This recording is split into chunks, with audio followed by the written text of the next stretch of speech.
আমরা আসলে আমাদের যে গ্রাম একটা পরিপূর্ণ গ্রাম, এখন 4টা মসজিদ, একটা মাদ্রাসা এবং একটা পরিপূর্ণ ঈদগাহ হয়েছে এবং একটা কবরস্থান। আমি অনুরোধ করবো আমাদের যুব সমাজ, আমাদের পরবর্তী প্রজন্ম যারা আছেন, আমরা কিছু কাজকর্ম করে চেষ্টা করতেছি বা করে যাচ্ছি।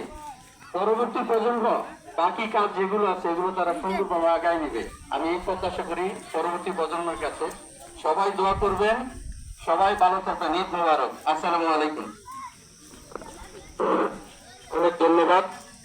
এখন আমাদের আর কিছু বলার কিছু নেই, আমাদের লোকজন কিছু রাস্তায় আছে, আমরা এখনই নামাজের দিন দাঁড়াই দেবো, কোনো সমস্যা নেই, ইনশাআল্লাহ আমরা দাঁড়াই দেবো।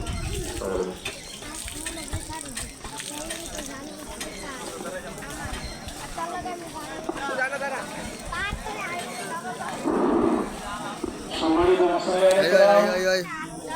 ঈদ উল আজহার 2 রাকাত নামাজ পড়া ওয়াজিব এবং এই 2 রাকাতে অতিরিক্ত তাকবীর বলা ওয়াজিব।